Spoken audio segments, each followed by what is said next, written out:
State-sponsored murder, the systemic problems in the government. They can't protect themselves. They're not going to be able to protect you either. They don't. So as you look at the beautiful American flag, welcome, welcome. Come on board. This is the Charles Van Morgan Show. Welcome, welcome Monday morning. So we're going to talk about the systemic problems in the government. In the state of Tennessee, great people, crooked state. So the government in the state of Tennessee, people in power are interfering in a murder charge, not allowing officers to testify. They're intimidating them and not allow them to testify in a murder. Government officers at the top. Just the other day, we had a preliminary hearing of a murderer in Tennessee who murdered a corrections officer, Dustin Pettigo. And they had this preliminary hearing. They've charged him with murder and they're going to seek the death penalty in Morgan County. Evidently, according to the District Attorney General who's prosecuting the inmate that committed the murder, they allege the state officials that run the prison are intimidating corrections officers where they won't come forward and give information like they could, like they should. So you're having government officials pretty much covering for a murder, and it's an ongoing problem because they need to know what the hell's going on so that they can protect other corrections officers, you know, people at the bottom of the totem pole that are not protected right now. Substantially, we're talking about state-sponsored murder, and they don't care because they don't work in corrections institutions. They just get money from them. So we're going to talk about the systemic failures in our government. One of them is corrections institutions, which are very hazardous and murderous. We just had a murder just a few months ago in Morgan County at the corrections facility there. State run, state owned, and it's even worse in the private prisons in the state of Tennessee. But we had a murder at one of our state run institutions because of systemic failures. That's failures across the whole board. They're crooked as hell, dangerous as hell. They can't even protect themselves.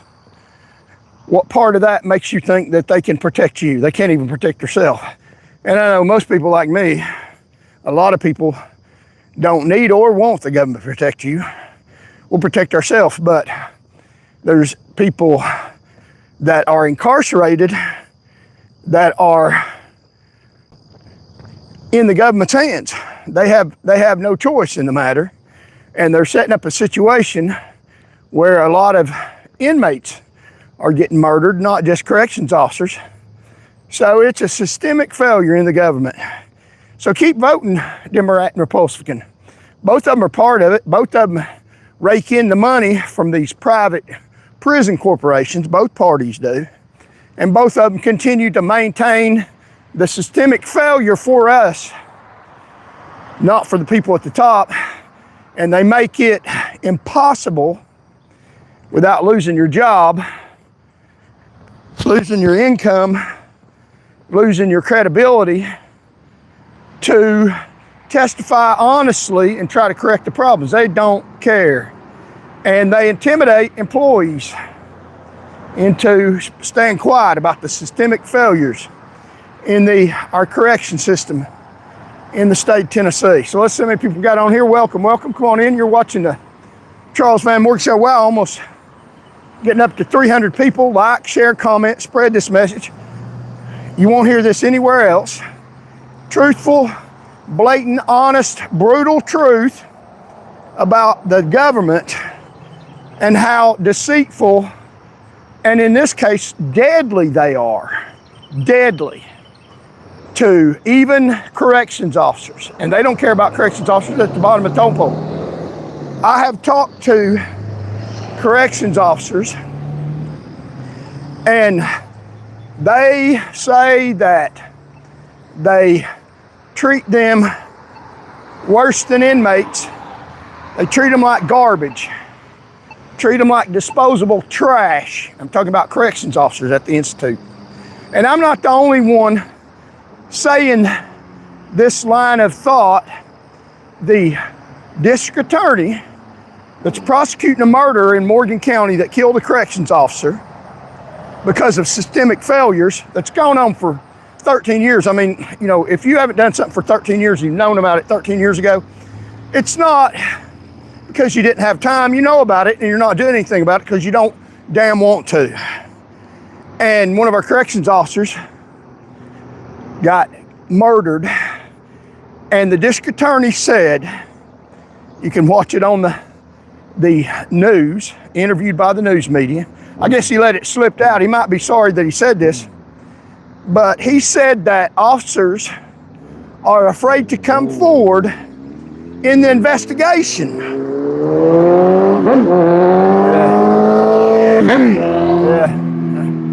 Let everybody know you're here. I'm making a lot of noise. He said that people are afraid to come forward. Corrections officers will not come forward because they're afraid that they'll be retaliated against. We're talking about people in the government that are privy to inside information about what caused the murder, the brutal murder of one of its own corrections officers. People that knew him, that worked right beside him. According to the district attorney, not Charles Van Morgan, he let this slip out. It's all over the news. Thank you very much. We got fans. He let this slip out. He said that officers in the Department of Corrections, Tennessee corrections officers, were not coming out and testifying in a murder case because they were intimidated, they were afraid to. Not because of the inmates, because of the corrections supervisors. So yeah, we got a lot of fun because of the corrections supervisors. So he's alleged, you know, let it slip out. Now watch him back up, but I already got him on tape saying that he's alleging that the higher up in the echelon, you know, not the corrections people at the bottom, I'm talking about the wardens and up, are intimidating corrections officers into not participating in a murder investigation of one of their fellow officers. They're too afraid to talk about what really goes on behind locked doors, evidently not locked in some cases, at the Corrections Institute. That's horrific. Look what goes on in their own institutions. The cover-up. They won't even allow them to talk about what happened in the murder substantially to get this man convicted. That's what the district attorney said. And I could have told you that a day before he said that, but I'm glad he's backing me up because I've been saying that for 13 years now. And that's how long they've let this problem go on, for 13 years, where they knew that they were putting their lowly corrections officers and the public at risk. So, and inmates. Wow, they've been being murdered in horrific numbers. So, systemic failures in our government, and they're going to let that go on because they intimidate witnesses from coming forward, testifying in what happened in that particular murder, and also not allowing them to stop the bleeding, meaning the other corrections officers get killed because of the systemic problem in the whole government. It's just not in our correction system, it's in the whole government. Systemic problems.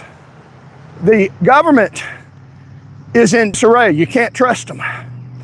And it sticks its ugly head up a lot and they whitewash it. But I know how corrections is supposed to run. I have worked in a jail before, and I have been incarcerated before wrongly. You notice the charges didn't stick because they wanted to defame me, so they got a mugshot, you know, like they did Donald J. Trump, got a mugshot. And so I've been on both sides. I know how it's supposed to be done, and I know how they do it, and none of it's right. I worked in one of the worst prisons in America as far as danger. And I worked in Corpus Christi, Texas, in the Nueces County Jail. Gangs, murders, one of the most horrific jails in the country, right there next to the border, where illegals and all kinds of dangerous people are in that jail. One of the most dangerous in the country. I can remember when I started my career working in the jail, I had a inmate come out to get medicine, and he didn't have his shirt on, and the rules, and they knew the rules, and I told him, you can't come out of your cell, walk down the hall to get medication over the counter and otherwise, unless you have your clothes on, all your clothes on, your shirt and everything. And he wanted to come out without a shirt on. So I was new, so he was testing me. And I told him, no, you got to go put your shirt on before you come out in the hall, go down the hall and get your medicine. Put your shirt on, please. And he said no. Tried to walk around me, but I blocked him. Stop, get your shirt. So he was going to test me, tried to walk around me. So I told him, okay, go back in your cell. And he refused to do that. So we got into a little scuffle. I put him on the ground and he's yelling, I'm beating him up. I wasn't beating him up, I was putting him back in his cell. So he wouldn't come walk down the hallway half naked. And I had another corrections officer run down the hall and help me. I done had him under control. But he didn't win that test. And I remember talking to one of the lieutenants at the jail. They brought him up, and of course we had to write a report and explain exactly what happened. But I was trying to, the lieutenant asked me what happened. I told him, and he said, okay. And he went and talked to the inmate who was yelling, oh, he abused me. And he asked him what happened. He listened to him, and he said, okay, go get your shirt on and go get your medicine. And I started to interrupt when he was lying on me, and he just looked at me and said no, and let him talk. And then he put a shirt on and went out to the hall, and he said, you know, good job, no problem, write up report, thank you. And you know, but they were testing me. I was new, and they were showing me, you know, going to test me, see if I would back down or mean what I said what I mean. And I didn't. I obliged him. He wanted to fight, so we did right there in the hallway at the jail. I was about 24 years old at the time, and stood up to him. And he was a gang member. He had a tattoo on his arm, and I know the gang was involved in trying to see what I could do, because they can test you and see if you're afraid. And sometimes they can test fear, and they can smell it. Not that they could smell it with me, I guarantee you. They found out wrong, because as a fatherless child with no brothers, I learned how to fight, and I wasn't afraid to. And he wasn't going to run over me. I was going to do my job, and I did quite successfully. Never had any more problem out of them. They knew better than to mess with me. And people that know me get that impression. I mean, I'm not saying something that's not true, it's bragging, but you know, I've been scrapping all my life. And that's not a bad thing to me. I always enjoyed confrontation. That's what I do. That's what I'm good at. If you need somebody to negotiate, you need to get somebody else. This is not the negotiation time We don't need to negotiate with the government, people in government power who are intimidating witnesses to a crime, intimidating people who know the goings on in the corrections institutions in the state of Tennessee, and they're afraid to come forward to tell stuff that can prevent future murders of corrections officers. And I listened to a podcast this morning preparing for this show and yesterday, and I listened to a podcast, and it was from a corrections podcast, just strictly corrections. And in my show, we talk about public corruption, unbridled news, no matter where it's at. We'll go find it and talk about it in whatever governmental institution it happens to be. And if it's not there, we'll say that too. There's hardly any place where you can go in the state of Tennessee government where there is not systemic failure. Now, the people at the top are well protected. They're getting heaps of money from the failure. They don't care about the failure. And that's part of the problem, is follow the money. And these private prisons in the state of Tennessee, although Pettigo's murder wasn't at a private prison, the private prisons are even worse. So you can imagine how bad things are if they're even getting killed at public state institutions. And they are. Just the other day, Pettigo was murdered, a 35-year-old corrections officer, just on the job, 10 months. And it's just in the news because his murderer that they've charged, his murderer was just had his initial hearing, and he pled not guilty. Of course they do, because they're always going to do that, because they want a bargaining chip to get the death penalty taken off. If you plead guilty, you have nothing to bargain for. You've admitted to all the accusations, and they're going to try to execute you. Makes it easier somewhat. Now, they can always go back and take their guilty plea back, but if they plead guilty in front of a judge and they have legal representation, it's knowingly and voluntarily, then it's gonna stick.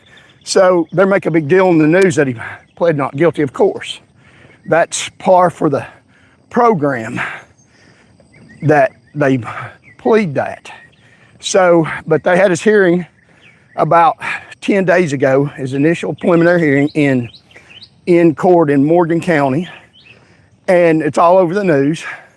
And the district attorney came outside talking to the news media, and he slipped it out. Hey, people aren't testifying because, he's talking about corrections officers, because they're intimidated by the warden and higher up in the corrections in the state of Tennessee.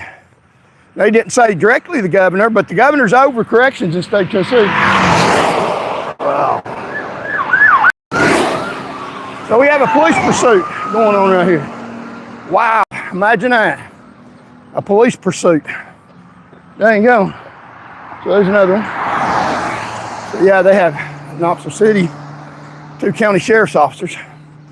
Wow. So you pick up real live news. I thought I heard a car going pretty fast, but a police pursuit going on. This is Woodlawn.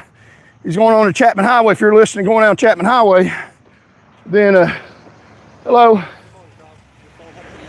Hey, did you see the police pursuit? I don't know. How you doing, man? You got you a new truck? Mine's in the shop getting some body work. So Oh. Take care. God bless you. So yeah, that's a nice gentleman. But wow, the police pursuit. So if you're going down Chapman Highway, be careful. I don't know which way he went on Chapman Highway, but he's probably down to the bridge or passed by now. Be careful. There's a active police pursuit going on by the county sheriff's department here. Stay out of their way.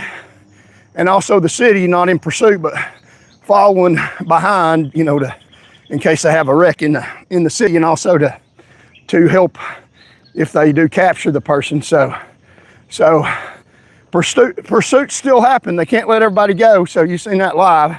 before even the news picked it up.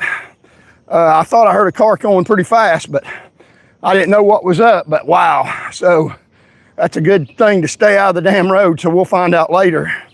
It looked like a black Altima, and those Altimas are some of the fastest cars, and they are super fast cars. So I'm not surprised they're trying to run an Altima. They usually, a lot of people that are on the other side of the law figure that out. So I've literally myself personally been involved in pursuits, at least one that I can remember that was involved in Altima, and they ran out off and left a Ford Crown Victoria. So we ended up on the interstate, and I was doing 120, and they were leaving me, so I lost sight of them. So it ended the pursuit, because in the highway patrol, if you lose sight of them for 30 seconds, you have to end the pursuit, and I lost sight of them for longer than that. But I was also in pursuit of vehicles when I started my career as a patrol officer at the University of Tennessee. So I know just a little bit about pursuit. I've been in numerous ones. And this time of the morning, it's not dangerous with less traffic out to be pursuing them. So they're doing the right thing, trying to catch bad guys as safely as they can, risking their own life. So I pray for the safety of the officers. I pray for the safety of people in this area, that they don't get hit by somebody like that. And I pray for the safety of the person running, that they stop and turn themselves in. So you know, people think part of the reason why I'm out here on a YouTube channel saying stuff bad about the state is because of a pursuit. Doesn't have anything to do with that pursuit. That was the vehicle that they used to get done what they wanted to, because the systemic failures in the state, when you know about stuff and you report it, they'll allow you to get rid of you and use whatever they have available. And that's what the highway patrol does. Intimidate people not to come forward and report wrong. So we're getting down here, we'll see if they've wrecked or what's going on down here. And we'll stay out of the way. But there's systemic failures, and they intimidate people into not testifying, not witnessing to anything that implicates a failure of the state government, because it's like a clan. It's like a gang, like a motorcycle outlaw gang. If you report the crimes or the danger that would eliminate murder at your level, then the upper echelon that's not in any danger will take your job, hang you out, try to get you killed and assassinated. That's how dirty the government is. They are some crooks, some dirty people. That's why a lot of officers are glad I'm doing this, because they know how dirty they are and dangerous to even them. So I hear other sirens. I didn't hear a siren when with those people, so technically they are supposed to have blue lights and siren on, so they'll just say that they were trying to keep up with the car, not pursuing it. But systemic failures in the state government, protected by the upper echelon, protecting murders in effect, because they won't let officers testify frankly about what the real problems were in the state government. So we'll go down here and see if we can see if the car crashed or what the heck's going on. I think there's an ambulance coming, so they may have crashed. Yeah, it's an ambulance. So they may have crashed down the street here in the police pursuit. Let's see what, yeah, we got an ambulance coming right down through here. So yeah, well, no, that was a unmarked police car.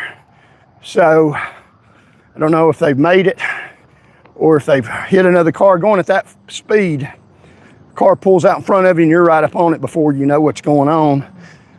That's the reason why police pursuits are so dangerous.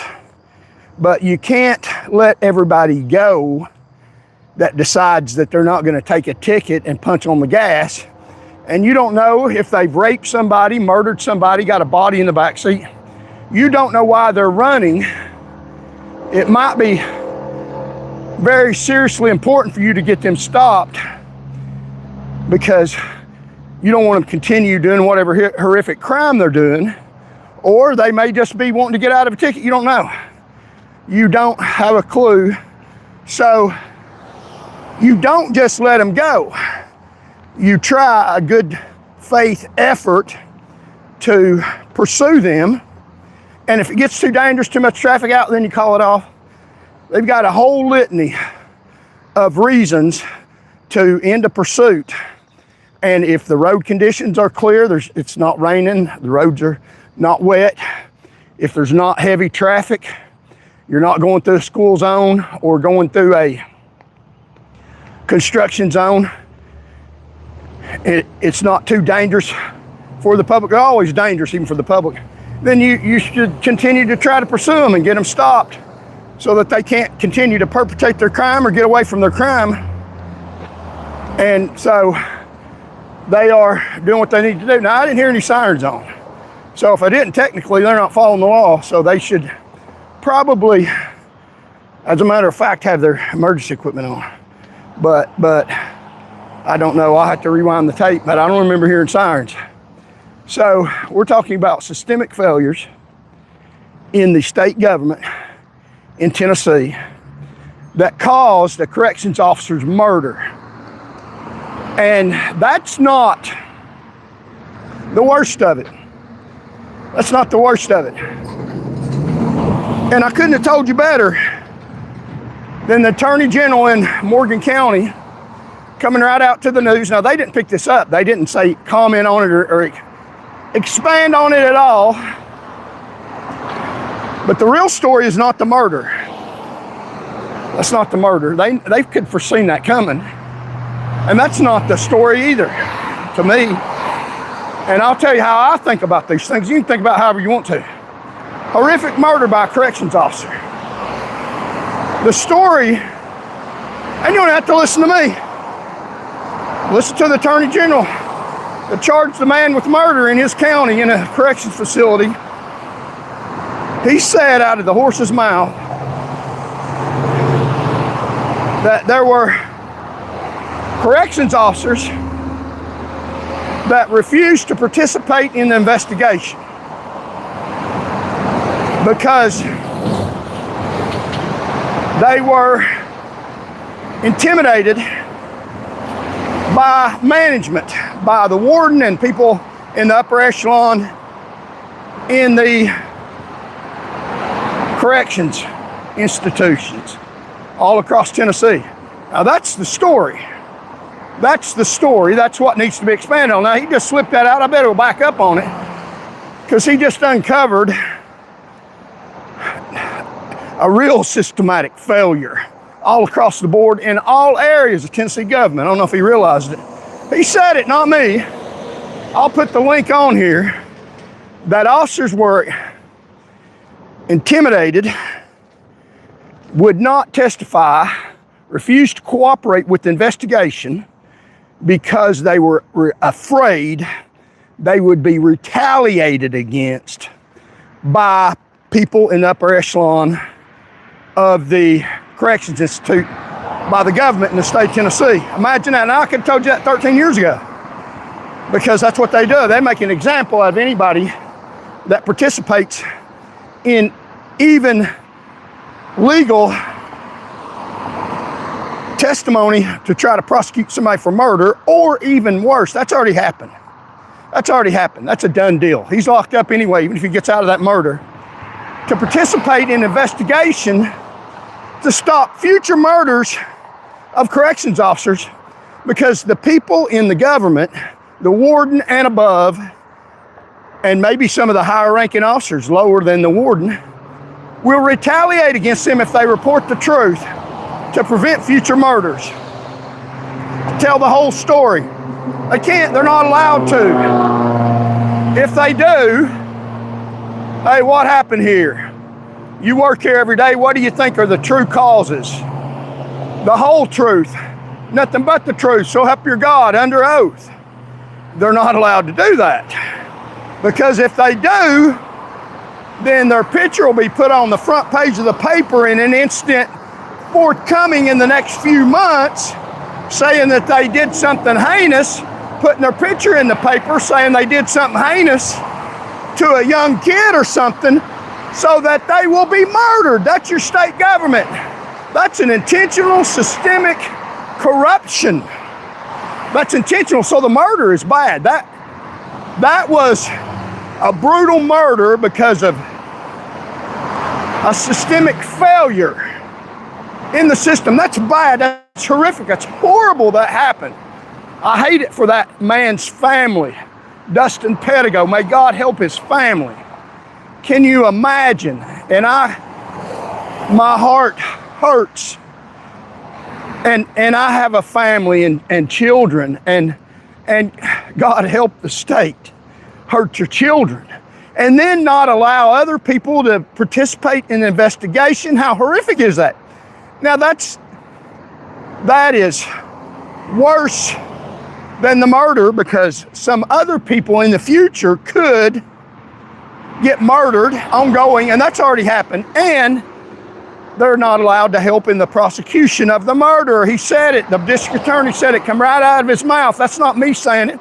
People think I'm conspiracy. Well, then the district attorney's full of conspiracy too against the state, and they usually won't say stuff against the state. I'm really shocked that he accidentally spilled the truth out. Maybe he's kind of mad because he's seen a body and how brutal it was murdered 8 times, a carotid artery, a brutal murder, blood all over the place, and maybe he's kind of fed up with the state's public corruption that allowed a murder, state-sponsored, and is covering up testimony to prevent it in the future. Maybe he's kind of fed up with that, and I hope Tennesseans are too.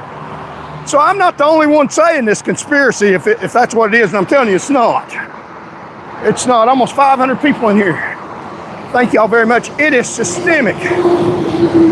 Statewide in this crooked state. Statewide. Now our governor makes fun of New York and a lot of stupid people in Knoxville make fun of California. Don't bring your California here to Knoxville. You know, Tennessee, you got your own damn problems right here at home. You need to look in the mirror about how we allow these people to run our government. And I'm doing something about that. And I appreciate all y'all helping me do something about that. Systemic failures, state-sponsored murders, people intimidated like the mafia into testifying to even correct that. Why? Do they want more of it, or they just not damn care? It's because like the mafia, they're getting money. They're getting money from these correction institutions, buku bucks, and they're not putting enough money in them to protect people. So they had 13 years ago, they knew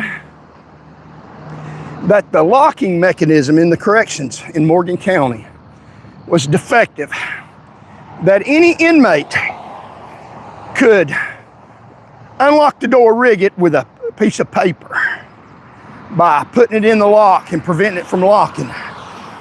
Automatic door locks could be manipulated by inmates. They knew that. The corrections officers asked for additional locks, padlocks to go on the doors. They wouldn't allow them to do that, which is one of the main issues. They wouldn't allow them to protect themselves. So in Tennessee, they'll rule you out for trying to take measures to protect yourself. Where life and death is concerned, don't be intimidated by these people. Do what you need to do to protect yourself. Don't break the law. But if we don't take over our state government, we're going to have laws where we can't protect ourselves. They're going to outlaw for civilians to breathe. And that's being stretching a little bit, but that's the truth. They're making laws every day, some going in effect July the 1st, that are very dangerous to us. So what you can do about it is vote. Voters of truth enraged. And listen to what some of these people in government office are telling you. when they get mad enough, they can't stomach the corruption. They tell you corrections officers are being intimidated into not coming forward and testifying about a murder that could help get this person convicted that committed a murder, a brutal murder, and also, if they were allowed to fully, completely testify, thank you, without intimidation, they could help prevent it in the future. So welcome, welcome. Over 500 viewers, yeah, they could prevent it in the future. And that's your government in action in real time, uncovered by district attorney in Morgan County. So I get a little help sometimes when they accidentally let stuff slip out. And I could have told you 13 years ago. They tried to intimidate me. They used me as an example. Don't you dare go against the upper echelon in our gang, in our criminal syndicate in the state of Tennessee, which is the government. We've got people pretty fooled. Got a lot of sheep out there that will drink the Kool-Aid and are dangerous to us. But I didn't follow the program. I like to fight. I'm a fighter for the right cause. So I'm out here speaking up against them. And I listen to them. If you listen to them enough, every now and then, they'll tell on their damn stupid selves. So admittedly, by a prosecutor, attorney general in Morgan County, corrections officers are too intimidated to come forward. They are afraid of what the state government might do to them if they participate in a legitimate legal prosecution of a murderous inmate, brutal murder. Can't testify.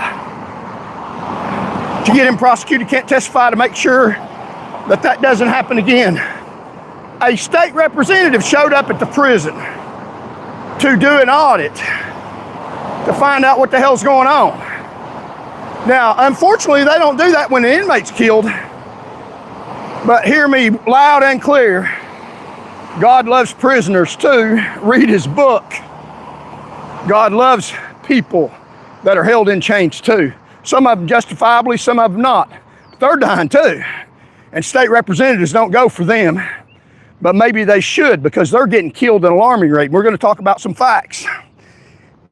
Just now, a corrections officer was killed like a few months ago. And all of a sudden stuff leaks out. And people have been yelling at the top of their lungs when their loved one that was an inmate in chains, in the Bible, that God loves the prisoners. He loves people too. They have a soul. Some of them aren't even guilty, I'm telling you.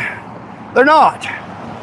And some of the people that run the prisons ought to be put in jail. Imagine that. You ever heard that? Now, the district attorney's not saying that. But when you impede justice, impede a criminal investigation, that'd be a damn crime, and that's what he just admitted to. He won't say that, I will. The district attorney in Morgan County has admitted that people in state government power at the higher echelon are committing crimes, impeding the investigation of a murder. Wow, he said it. Now I'm just expanding on it, telling you what he said, what it actually means. They won't tell you that. And I guarantee you in the next few days, he'll rein it back in. He'll rein the truth back in, because he's afraid they'll retaliate against him for the wrong reasons. For going after a ruthless murderer that was an assassination, had it planned. He knew, and they knew. They knew. There's evidence coming out that the inmate that killed Dustin Pettigo was very dangerous, had sent emails to the warden office that he was going to kill a corrections officer. But that's not fact yet, because it's rumored, because they're not allowed to testify. They will get hung out, and efforts made to have them assassinated will take place in the state of Tennessee. I know they did it to me. And that's why I can stand here with boldness to say that. You want to hear anybody else talk and say the things that I'm saying. They put out a dialogue. Listen to every word they say. Listen to it and analyze it against the facts. And sometimes you can pull out damning evidence from their own stupid self. That's why police officers, they go in to interrogation rooms and they just let the person talk. Don't ask him any questions. They won't interrupt them. They let them talk. And then they go back and they play what they've said. And sometimes it's very incriminating. The way they arrange their words, every little thing they say points to their guilt, or they might come out right, accidentally say it and say something incriminating. So let's let the district attorney talk. He's our best witness in the state of Tennessee in Morgan County. Now he'll rein it back, but he's already on camera. And the YouTube video will probably be gone in a few days.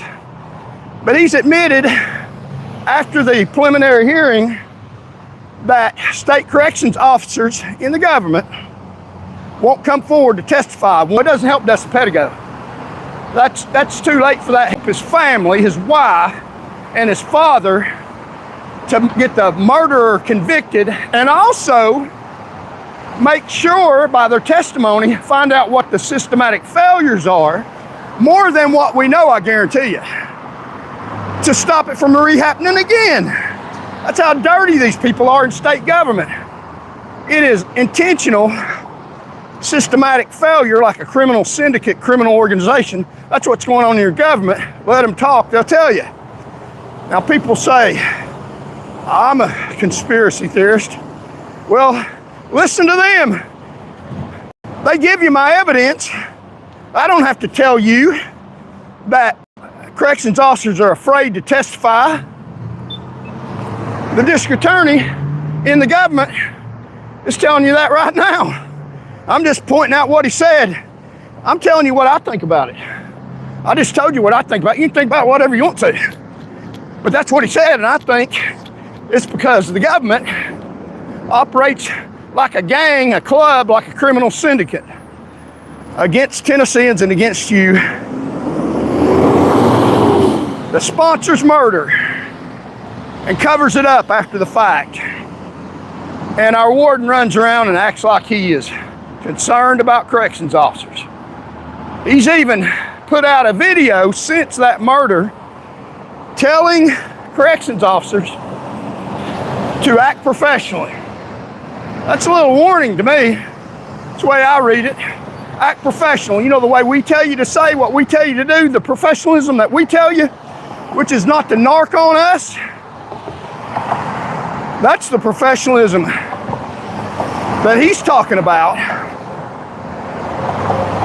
Not act professional in doing your job and reporting wrong. Keep your damn mouth shut. It's his warning to all corrections officers. Put out a video of that. That's what they're doing. So you don't have to listen to me. Listen to the Attorney General in Morgan County. Slipped a little evidence out, didn't he? Told on the corrections hierarchy in the Tennessee Department of Corrections. And it's the same way in the Tennessee Highway Patrol, maybe a little bit worse. Other agencies in the state. Systematic failures. And we got governor candidates that are telling you, keep Tennessee, Tennessee. Really? Really? You're afraid Californians or New York people move in here and change Tennessee? That's the way they frame it. Maybe they'll change it for the better. Maybe we need a little California in Tennessee. If it means justice for corrections officers, improving our correctional facilities, maybe we need a little New York in Tennessee. If it means people telling the truth and not afraid of the government, I'm not talking about the socialism. I'm talking about while we're making fun of California and New York, they're laughing their asses off at us. Because we need to look in the damn mirror. Get up off our comfortable seats right now, as comfortable as they will be, not for very long, and go vote. Because they're killing us. State-sponsored murders. Put you in jail and you'll get killed. They can't even protect themselves. Can't even protect themselves, don't want to protect themselves, don't care to protect themselves at the top because they're hanging out the people at the bottom. That's the way it works in this state. Hello. So, almost 500 people in here. Like, share, subscribe. Hit the subscribe button. We're putting out the unbridled truth. Putting my life on the line to tell you the truth about the Tennessee government. Dirty as hell. Dirty as hell. And there's a point in that. I'm not just talking about these people. I'm telling you the importance of subscribing to this channel. Let's get this message out. Let's not keep Tennessee, Tennessee. It's the good old boy system. The good old crooked boy system that will get you killed. You keep voting this way. Democrat and Republican both get money from Core Civic in Tennessee. They're getting money to run their campaigns, to lie about themselves and get elected into public office. I'll show you the numbers. And while they're all the time saying their campaign, they think they got you fooled.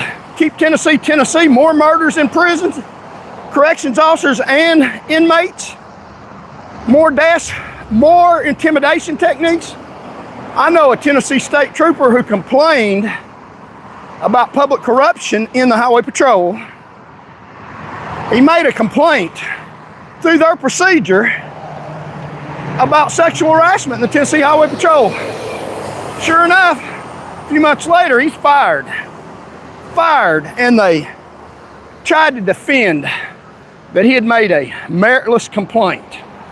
Even intimidated the witness that made the complaint.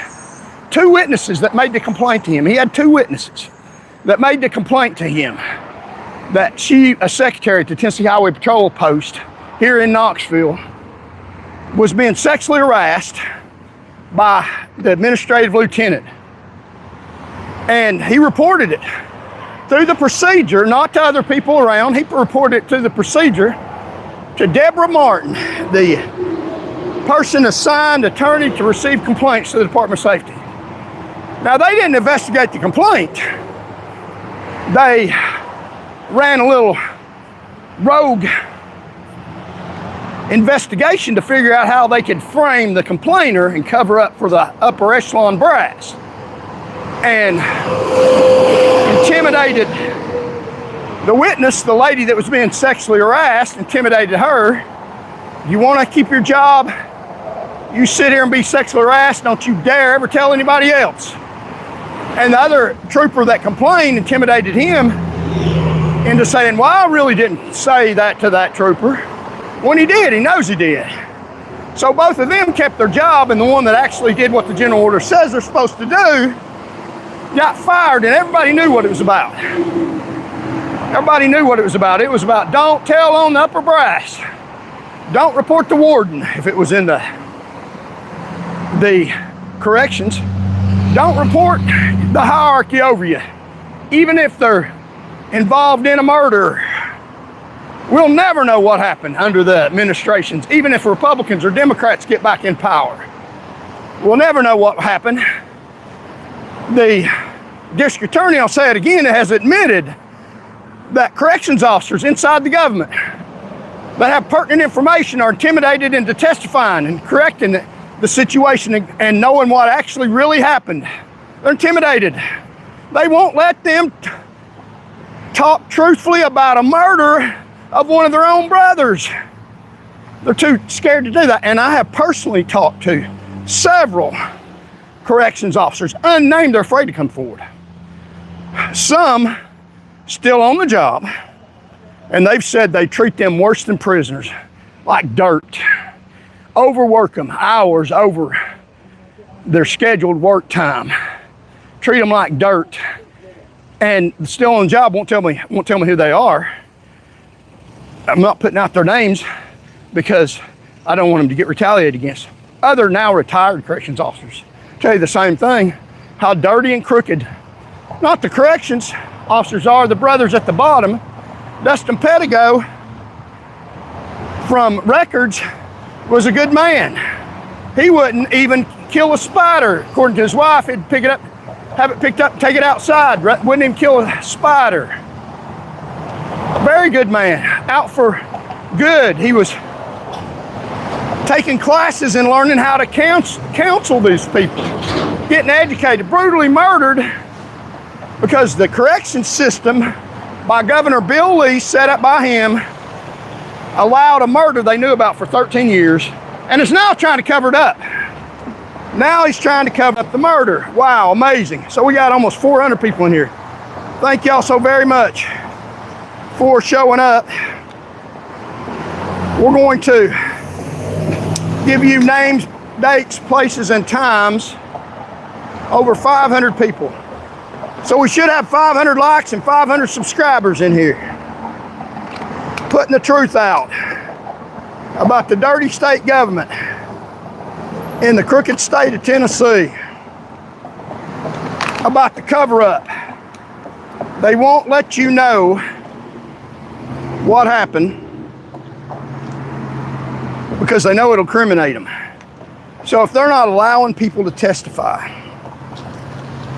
not allowing people to come forward with what the hell happened, then under the law, we're allowed to come up with the worst possible inference. The worst possible inference of them withholding testimony, withholding evidence. That's just par for the course. And from what I know, they're holding pertinent information that they don't want you to know because somebody in the upper echelon is part of the problem majorly, other than what we already know, which is bad enough.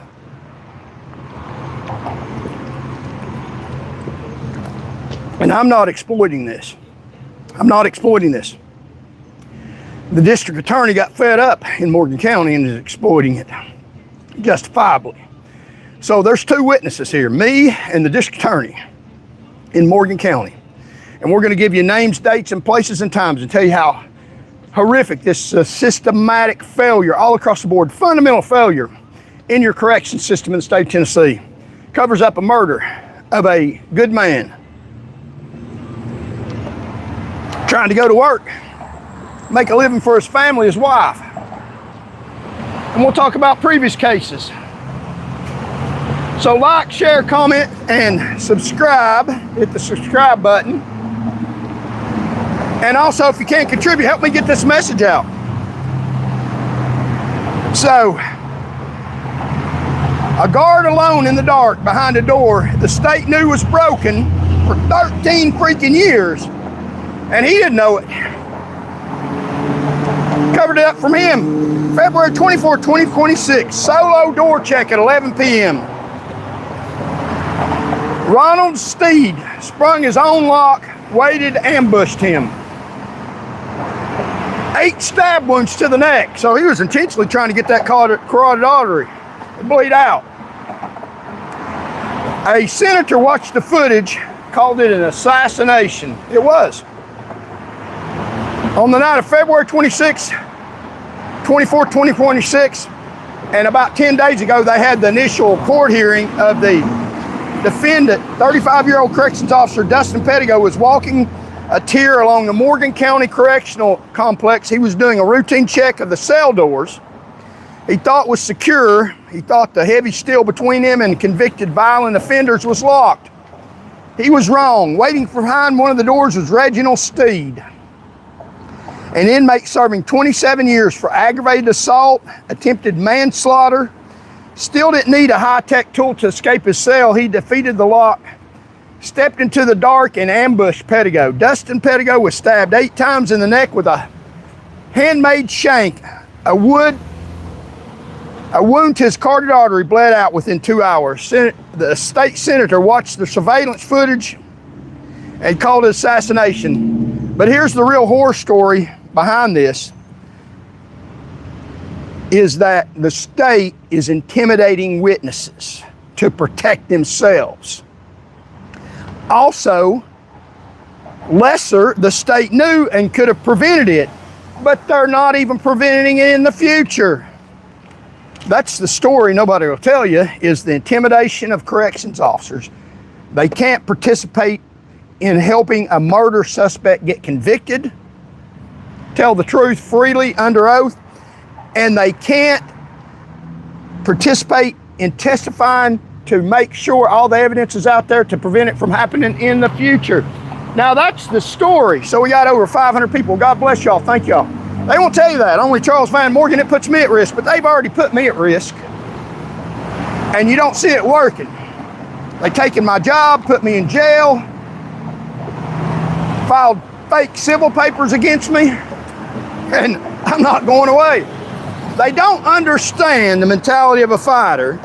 It doesn't matter how many times you knock me down, it's not gonna work. I'll dust myself off, get back up, think of a better tactic, and move forward legally and legitimately, because they're not legal and legitimate. I'm telling you, our state government has fallen into crooked, unlawful hands. I'm not saying that. The district attorney is saying that too. It's not only me. So, the state has known for 13 years that a piece of paper could spring these door locks. And nothing, and did nothing about that. 2013 Building Commissioners Report, Tennessee Department of Corrections, on admission. Narrow jam locks beatable with folded paper, which was at the Morgan County. They knew that. Morgan County put dead last on the fixed list because it was the newest. Now that's their excuse. There's no excuse to stop a horrific, hazardous situation and put very dangerous, violent people where they could get right out to inmates. And also, potentially, he could have, if he'd have been smart, he could have, and I wished he had held the man captive to try to hold him hostage to try to escape, but he just wanted to murder somebody, wanted to murder a corrections officer. But the very same thing could have happened. He held one of them hostage to have a knife at his neck to help him get the hell out of there. So guards begged for padlocks, ignored until after he was dead. This wasn't a freak accident. This was a structural failure, and it's still going on because people are afraid to testify about other problems in the Corrections Institute. Tennessee Department of Corrections has ignored for over a decade. Tennessee Department of Corrections Commissioner Frank Strada admitted under oath that the state has known since 2013. Since 2013, they've known this horrific situation. They could have killed guards, not him. You don't see him walking around at 11 o'clock doing checks like he requires other people to, and you get written up or fired if you don't. Thank you. So we got some fans. That's state government systematic failure, like a road gang. The commission report, narrow jam cell door locks were completely ineffective. Inmates knew these locks were defective. They could be strung open with nothing more than a folded piece of paper. Folded piece of paper. And a shank, even a pin. Gets a hostage, a corrections officer, and could have got out of the prison and murdered somebody in the Morgan County community. Or got scot-free across the border to Canada. Because our corrections institutions aren't secure, and they know it. They don't care because their life's not at risk. They got gated communities. They've got communities in the state of Tennessee that are owned by themselves. These state senators, state representatives in Tennessee have their own whole communities, gated, locked bars that are really foreign countries in the United States of America. I wonder what flag they really fly. Now, the district attorney didn't tell you that. I'll tell you that. That's how they're able to commit these atrocious acts of intimidation to the point of trying to have somebody assassinated. A piece of paper. Why wasn't Morgan County Complex fixed? Because it was the newest facility? I don't believe that. That's what they say. That's their excuse. That's what the news media puts out. If you have a hazardous situation like that, you don't wait just because it's the newest facility. You fix it that day, that hour, or padlock it. The state put it dead last on the replacement list. They should have put it immediately that day. They knew. Frontline guards begged management for simple low-tech padlocks to keep themselves safe. Those requests went completely unanswered until Dustin Pettigo was killed. Now it's a little too little, a little too late. And there's more going on that they're not allowed to testify about. Only after his death did Tennessee Department of Corrections scramble to get a fire marshal waiver to chain and padlock the doors. So why do they need a fire marshal waiver to keep the prison secure? They have the authority to do that. That's all lies. They didn't need a waiver. They didn't do it. That's what the news media puts out. They can say whatever they want to. I know the truth. You don't need a fire marshal's waiver to lock a prison down. So that's bull malarkey. They're using that as an excuse to cover for themselves. See what they do? Do you really think you have to have a fire marshal come in and tell you can lock a cell door of a murderer or somebody that's dangerous? Hell, you can lock the door without the fire marshal's permission, but that's what they wrote to say, hey, we couldn't do it. We wanted to, but we couldn't. Bullshit. Bullshit. Tell that to the family of Dustin Pettigo. They ignored the red flags. Not only did they know that the doors could be manipulated with a piece of paper for 13 years. 13 years they knew that. But they couldn't get a hold of the fire marshal for 13 years, and they didn't even need the fire marshal. So they got a good story going on. They're sticking to it. They could have locked those doors down the same day they figured out that they weren't secure. Had a wide open prison. And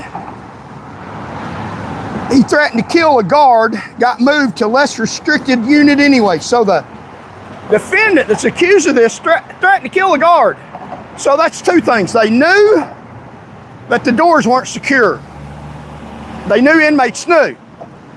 They knew that the inmate that they put in an unsecure cell was dangerous, that he threatened to kill a guard. So they got a inmate, and this is almost funny till you see all the blood and you see what they're doing, and then they lie out of the fact that they couldn't fix it because the fire marshal don't run the prison.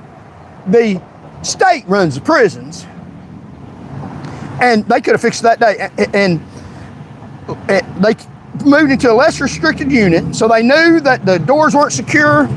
They knew the prisoner had threatened to kill a guard, and they put him in that cell that he could manipulate with a piece of paper, and he damn sure did, and brought a weapon nobody caught. He had a weapon in there. How did he get a weapon in there? Who gave it to him? Where'd he get it from? Steed wrote, called in death threats, letters sent to Strada's own office. So they haven't testified under oath of that. But letters were even sent to the office of the warden that he threatened death threats. So the warden knew, didn't care, didn't give a damn. He wasn't out there doing these cell checks. Heads ought to roll, not literally, but he ought to lose his job. One of the people under him that he's responsible for, that he doesn't take responsibility for, and they lie out of it, it's the fire marshal's fault. Knew. And he's on a video after the incident warning corrections officers that remain professional now. Paraphrase, you tell on me, we'll hang you out to dry like we did Charles Van Morgan. That's what they're doing. I'm telling you, that's the way it is.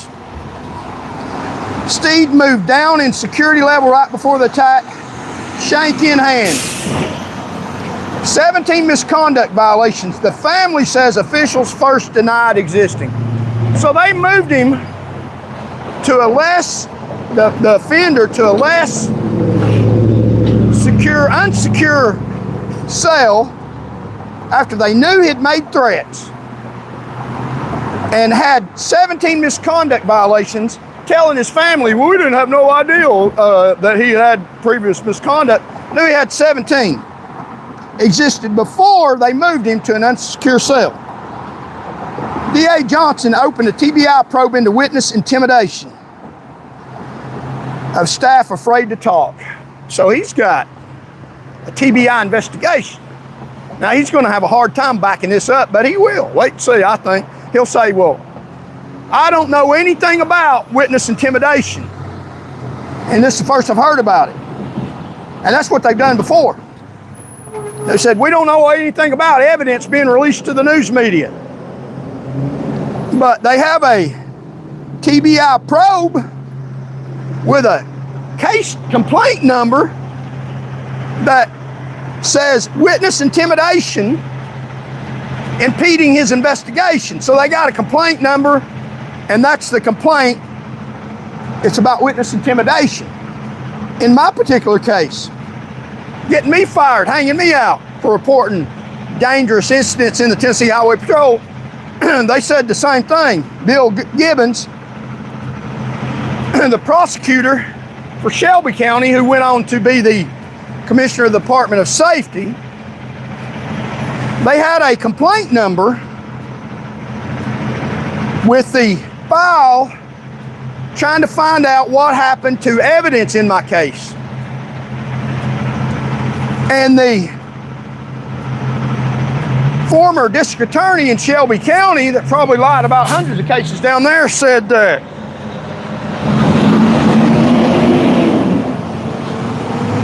they weren't sure if the information was released without their authorization or not. When they had a complaint number where they were investigating it, that it was released and who released it wrongly. So D.A. Johnson opened a TBI probe and witness intimidation. So when he gets the pressure put on him, he'll say, well, we don't think that there was any witness intimidation. Well, he's got a TBI probe opened up. He's got information to say that there is some, or he wouldn't have opened up the investigation. Why does he think that? D.A. Johnson opened TBI probe into witness intimidation of staff afraid to talk. I've talked to corrections officers.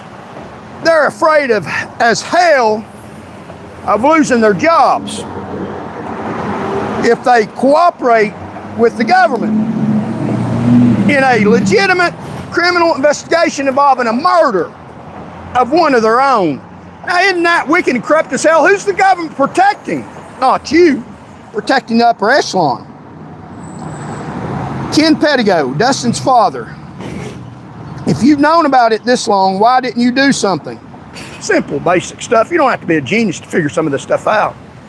I mean, if you listen to what these people are saying, you say, well, man, why did they do that for? These are the people we got in charge that we elect. Stop electing them. There's supposed to be 2 people at all times, but they didn't have enough people to do that. Why not? People don't want to get killed and then it covered up. According to legislative testimony, Pettigo's grieving family, multiple catastrophic red flags were brushed aside. In the days leading up to the murder, Steed made repeated written and verbal threats to corrections staff. This is what the family said. Including letters sent directly to Commissioner Strada's office and monitored phone calls. Now, this is what witnesses said. I'm not sure if the family said all this, but this is what witnesses said.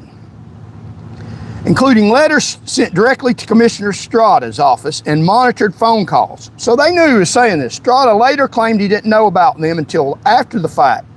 Despite these threats and despite allegedly racking up 17 misconduct violations, Steed was moved from maximum security to less restrictive unit right before the attack. He brought a shank with him that was never accounted for. District Attorney Russell Johnson. So this is the man with a plan that's got some guts. For now. Wait and see whether they put the pressure on him. They can get rid of a district attorney. People in the upper echelon that run the government.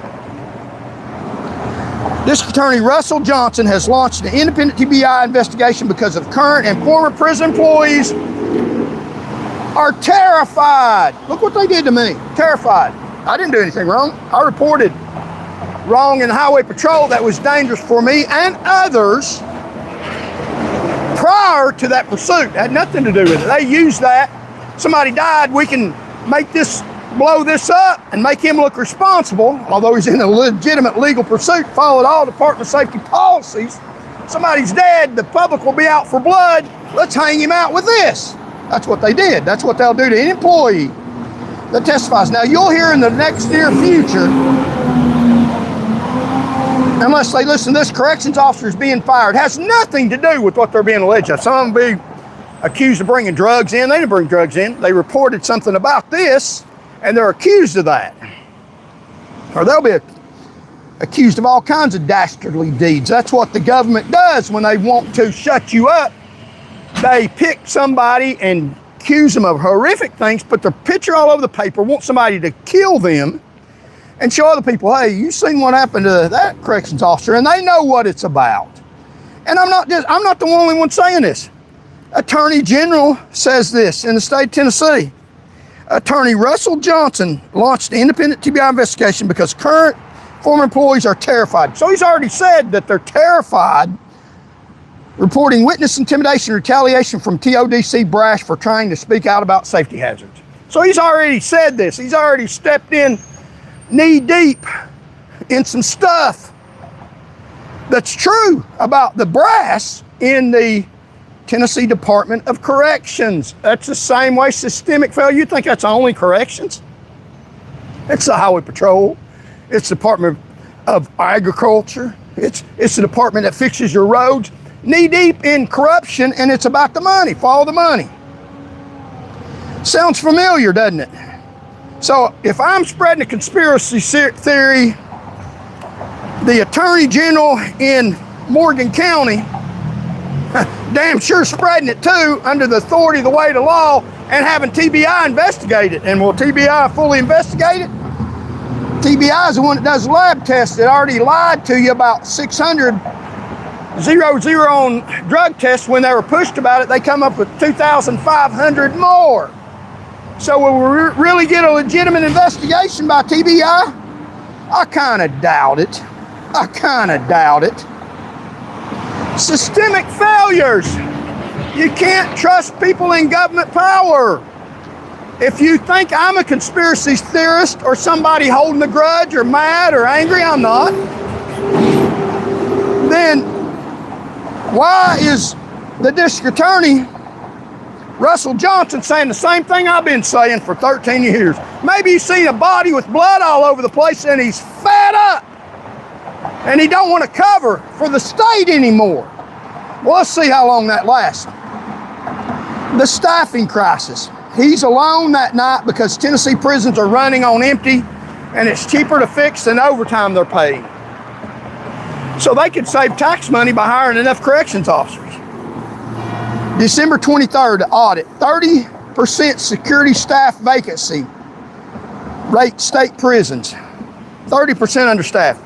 51.4 million overtime burned in 1 year. Overtime, they could have hired several corrections officers, regular pay to go with Pedigo. Why aren't they doing some hiring? Almost 90% of guards forced into overtime, auditors. Just hiring people would save $3.4 million. It saved $3.4 million just hiring people. Systematic failure. Systematic failure in state Tennessee. So almost over 300 people. Let's get a few more. Like, share, and comment. The staffing crisis.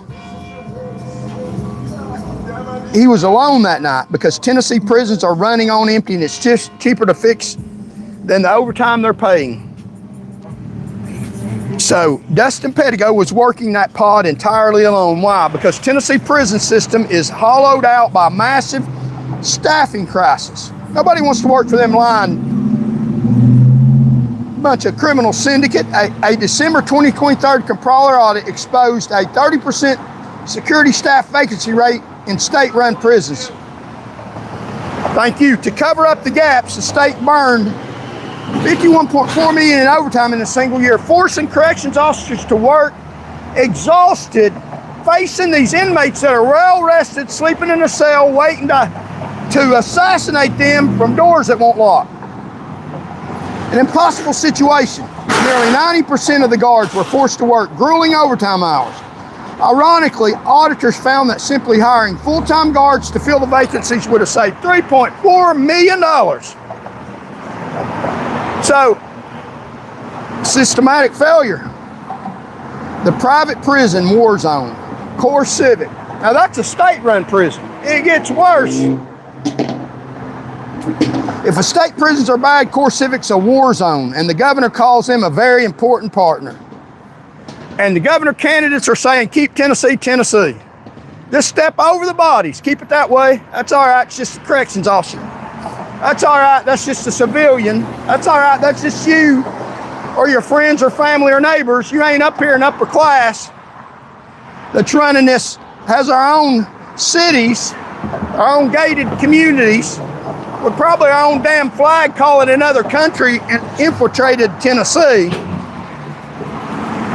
CoreCivic, nation's largest private prison company, headquartered in Brentwood, Tennessee. Isn't that amazing? Brentwood, Tennessee is one of the, if not the richest, one of the most highest income. There's my buddy Tom. Watch Euro and Travel. They got a great show. Similar views. So Tennessee prisons, 200 and 240 million a year in contracts. Trousdale Turner, 40% vacancy, 180% turnover in 1 year. People don't want to get killed. They see this stuff going on. Try to report it to brass and go do your cell checks. DOJ, violence, their epidemic since open in 2016. A violent epidemic in these private prisons. 196 assaults, 90 sexual misconduct incidents, 17 deaths in 1 year. This is inmates. They're not important. It's okay. It's okay. Let them go. Knives. 97 knives found in 1 month. And if you are an officer who gets the knives off inmates to protect yourself and other inmates, and you think that you've got some clout because you do a good job where you could report that to upper management, and you could defy them by pointing out their misconduct, you're wrong. They don't care about the knives. They care about you falling in line. There is a UT police officer, former, at the University of Tennessee, that got more guns off people that had illegal guns, not legitimate guns, illegal guns, in violation of the Second Amendment because they weren't supposed to have a gun. The wrong kind, automatics, guns, or they had a felony, violent, they weren't supposed to have a gun, or they were escaped from prison, they weren't supposed to have a gun, got more guns. They used to call him the gun magnet. He got more guns off the University of Tennessee campus for the University of Tennessee Police Department than any officer in the department. So if you'd have had a man in the Corrections Institute that got more knives than anybody, maybe he got the knife that protected Pettigo, that wouldn't have made a damn bit of difference. It's not about doing the job to protect yourself and protect the public. It's about the upper echelon worshiping them to your own demise. To your own demise. They'll scare the hell out of you. We don't care how many guns you get off the University of Tennessee campus. They fired him for defending himself. And nobody was even hurt. He used the distractionary technique that he learned in the academy, and they already wanted to get rid of him. The chief of police at the University of Tennessee didn't like him, so they got rid of him. Used a incident where he protected himself. Nobody was even hurt. A distraction technique. He got more guns off people at the University of Tennessee, illegal guns, than anybody in the department. He was on patrol one night, and he got out on foot doing his job protecting the public, walking around in full uniform. You know, there's a bunch of ladies over there. There's men over there that walk some of these behind buildings and stuff. And he was out on night shift walking behind the buildings, you know, see if he can hear anything, somebody screaming or anything, or somebody needing help. And doing his job, he got more guns off people. And he ran up on a man sleeping on a bench. And he got to talking to him. And he found out he was a child molester, escaped from prison, from another state. That's how good a police officer this man was. And the upper echelon wanted to get rid of him. So, and he took more guns off anybody in the campus. You think it's important to get guns off university campuses? Look at the Charlie Kirk incident. It was a high-powered rifle that shot Charlie Kirk in the neck in front of hundreds of students. A worldwide audience. Had they had this officer over there in Utah, he might have took the gun away from this guy, where that wouldn't have happened. But it's not about public safety. It's not about public safety. Your government lies to you. They're not about public safety. What they're about, this is what this show is about. They're about witness intimidation. They're about the upper echelon, obeying the brass to your own demise. If Dustin Pedigo had reported this stuff, he did. They didn't care. They let him get killed. So if you got something to report, go to my YouTube channel. I've got a confidential page. Report it anonymously. Let's get this stuff out. Let's protect these corrections officers. Let's protect officers. Let's protect inmates. And let's protect you, the public, against the criminal syndicate that they call the government. $44.78 million in fines since 2022, and Bill Lee still calls him a very important partner. Of course he does. They're contributing to his political campaign so he can put out lies. Tennessee relies heavily on CoreCivic, the nation's largest private prison operator, headquartered in Brentwood. CoreCivic operates 4 prisons in the state, bringing upwards to $200 million to $240 million annually. That's how much they get. Look at the numbers at CoreCivic Trousdale Turner Correction Center, a staggering 42% guard vacancy rate and jaw-dropping 188% guard turnover rate in a single year. Why is it such a high turnover rate? These people get the inkling, worship the brass. We don't care if you get killed. You do what we tell you to do. People ain't that stupid. The Department of Justice opened a massive civil rights investigation into the facility, with Assistant AG Christine Clark declaring that violence at Trousdale has been epidemic since it opened in 2016. At one of our state institutions, we're responsible for that. We're voting for these people. Between July 2022 and June 2023, Trousdale recorded 196 assaults, 90 incidents of sexual misconduct, people getting raped, and 17 deaths, including 2 murders in a single month.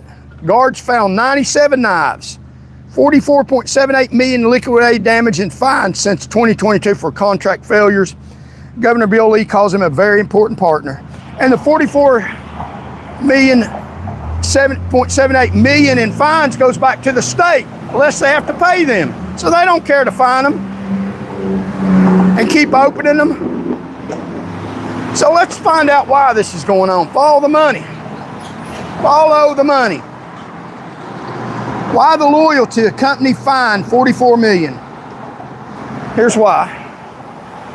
Bill Lee is the single biggest beneficiary in the state from these private, dangerous prisons, and even dangerous state prisons, and more dangerous private CoreCivic. CoreCivic's political giving since 2009.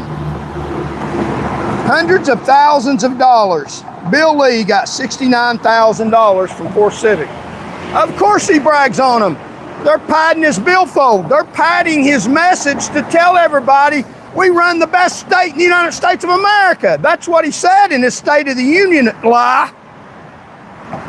He's got a lot of money to spread a lie from a dangerous prison institute. The largest single beneficiary was our Christian governor. Lieutenant Governor McCauley, $65,000. Speaker Sexton, $44,500. Goes into their political campaign so that they can get elected. They have money to spread out leaflets, TV, billboards to say, we are good people out for your safety and protection. Meaningless. They're exactly the opposite. Exactly the opposite. If they were out for your safety, health, protection, and well-being, the mass populous Tennesseans, and it bleeds over into other states are at danger too, they would have appropriate management at these CoreCivic and the state prisons and protect corrections officers and not intimidate witnesses. They have 8 registered lobbyists working for the state. Now, I'm your lobbyist telling you the message against them, and they try to incarcerate me. Why the fierce loyalty? Follow the money. Since 2009, CoreCivic has poured hundreds of thousands of dollars into political contributions, with Bill Lee bringing the single largest beneficiary at $69,000. Governor Randy McNally, $65,000. House Speaker Cameron Sexton, $44,500, and that's who approves these contracts. The company employs 8 registered lobbyists. The end game, Alabama and Mississippi. We don't have to guess how this ends. Alabama and Mississippi already show us. Alabama declared unconstitutional by the Department of Justice. Highest prison homicide rate in the country, Alabama. 1,000 deaths in Alabama prison since 2019. Same violent deaths relabeled natural, Mississippi. DOJ parchment after gang massacre, one inmate stabbed 89 times, another 75 times in 1 week. This is what's going to happen to Tennessee. Same underlying culture of intimidating witnesses. DOJ words for Mississippi. Gross understaffing. Sound familiar? It's going to get worse in Tennessee. Unfettered access to contraband. Sound familiar? They had 1,000 deaths. We're catching up. If Tennessee continues down this path of ignoring broken locks, understaffed units, and protecting private prison profits, we already know exactly how this story ends. And John Rose said, keep Tennessee, Tennessee. Yeah.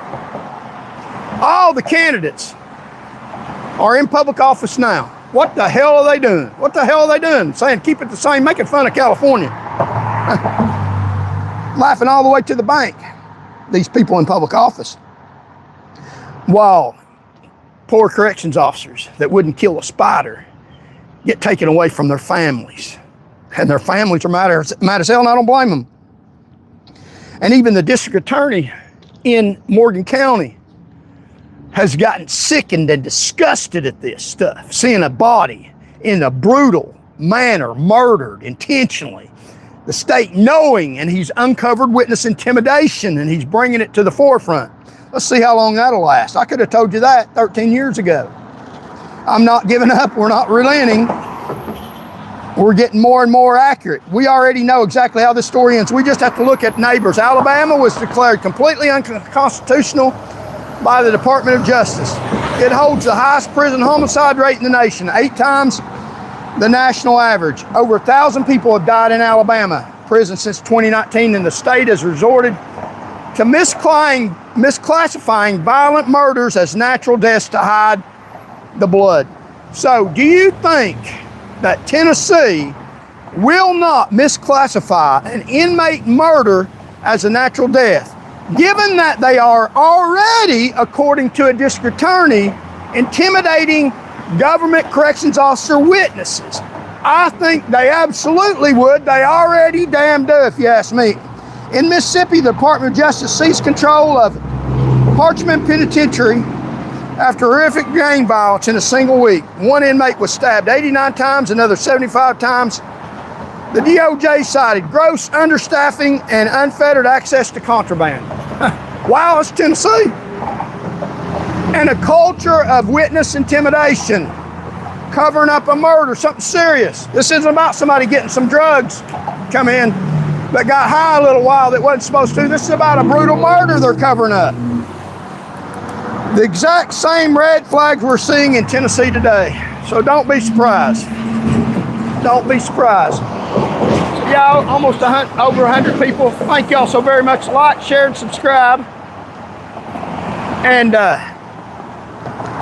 share this program, share this message. The broader pattern, healthcare and food. Systemic failure in the state of Tennessee. The government has failed us. It's in disarray. It only protects the people at the top. It's not a government that serves you. It's a government that says it serves you, lies to you, covers up murders, intimidates witnesses, much like a criminal syndicate. This isn't just prisons, it's hospitals closing, kids going hungry, same government, same pattern. Let's step outside the prison in the free world. Supposedly free world. Flock cameras everywhere until they got something bad on the government, and then there's no camera, no videotape, it's gone. 13 rural hospitals closed since 2010, second highest in America. So we may not have the worst prison in America yet, same conditions that are facilitating that. We have the second highest hospital closures for the free world. But that's just the way things are, market forces, right? That's what they'll tell you. It's not market forces. It's by design. It's by design, their design. They've got the best hospitals in their gated communities and in their areas, when rural areas that don't have many voters have hospitals closing. It's by design, their design. There can be hospitals in every county, 2 and 3. They don't want them there. They don't need them for you. They don't care if you die. Tied to refusing Medicaid expansion, more than half of Royal Tennessee counties equal maternal care deserts. They preach and preach and preach about abortion. It's evil, and it is. But they refuse to provide prenatal care and hospitals for women to give birth to children, putting us back in the 1800s, where you didn't go to hospitals for that. But some women have to, or they will die. But they want to put rules on you, though. They want to preach rules. And they want to preach rules and then close down your hospitals. But you're at more risk of dying following their rules. And I'm not for abortion either. There are some cases where it's necessary. There's natural abortions. I'm absolutely against a government that is full of rules and takes your tax money and doesn't give it back to you in health care.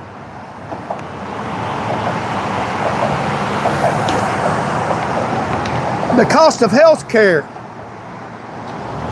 has astronomically risen in how much you pay for it.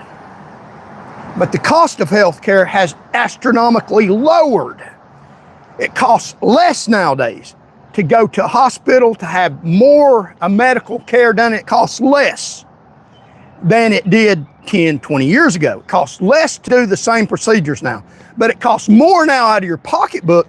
That's by design. You think about it, they've got better equipment, faster, better, higher technology, takes less people to do the same thing. It costs less money for a hospital to operate than it did 10 years ago. That's a fact, it does. Technology has not decreased, it has increased. It's increased. Things cost less, they don't cost more because of technology. Artificial intelligence does the job of several people. Even if they do have to have a human look over it, they don't have to have as many, or it doesn't take as much time, because artificial intelligence can tell exactly what to look for, where there's a problem at. It's faster, cheaper, lower cost, but yet they charge you more. Somebody's getting some money off of it, ain't they? It's campaign donations. In campaign donations, they make more money, and they're allowed to give them more money to put out a message saying that we're a better healthcare state, which is a dirty lie. The truth is, they've cut Medicaid expansion. More than half of Royal Tennessee counties are maternal care deserts, and Tennessee turned down a federal summer EBT program that fed 18,200 kids instead of the 700,000 it could have fed. So they turned down money from the federal government that other states are taking. But we got a government that thinks little children ought to work. And they turned down food for 700,000 children. And I only have a problem, to act like they're doing something, I only have a program that feeds 18,200 children. The crisis in our prison didn't happen in a vacuum. It is part of a broader systematic failure of governance across the state of Tennessee, where corporate interests and budget cuts are consistently prioritized over human lives. Just like in the jail, even people that work for the government. If you work for the government, then you should be mad and vote these people out. Vote for me, I'm on the ballot. Driven by the state's refusal to expand Medicaid, 13 Royal hospitals have closed since 2010. There should be more hospitals opening in a civilized society where the government is well funded. They just gluttonous. They want a little more money for them. They've got hospitals in their communities, and they could care less if you have them. they could care less if Dustin Pettigo was killed because of their systematic failures. They're putting pressure on corrections officers not to testify appropriately. The second highest closure rate in America. Second highest, Tennessee. You happy, Tennessee? Don't bring your other state to Tennessee. What if other state doesn't do their citizens the way the Tennessee alleged Christian governor does? Now, I don't know his heart. I know he's got this state in a wreck. Now, he's got airtime. He put out on his State of the Union address, I think if you look on YouTube, maybe 40 people watched it. But they had the opportunity, just like mine, that he runs the best state in the union, and the emergency fund has grown. Why don't you put that emergency fund out to citizens? Because the emergency fund is for them when a crisis happens for the upper echelon in government. It's not for you. You could fall off the planet and they wouldn't hand you a rope that you paid for.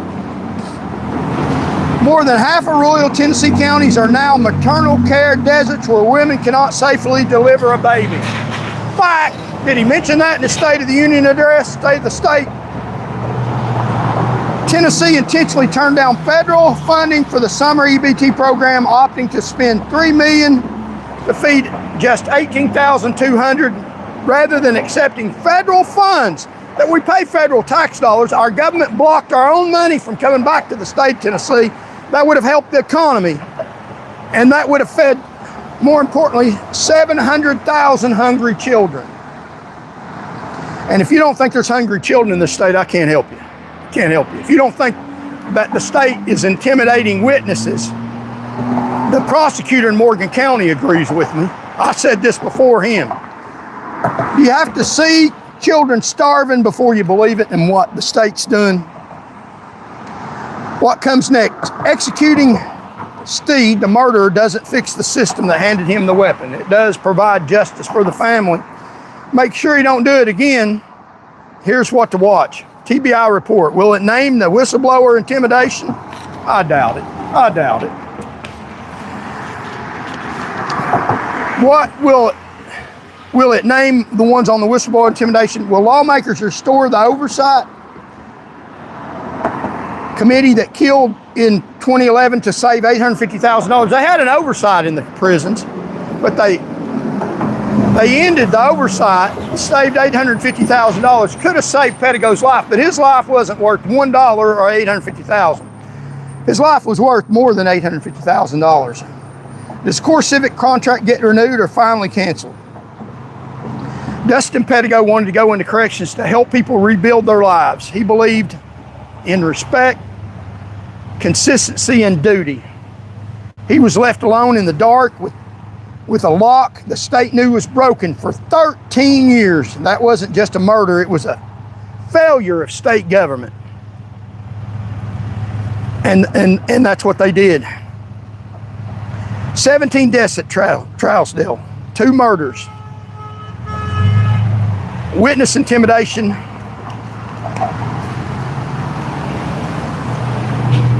going on, 17 misconduct violations of Shank, Origin, unit transfer, family lawmaker, characterization of this, and an attorney general.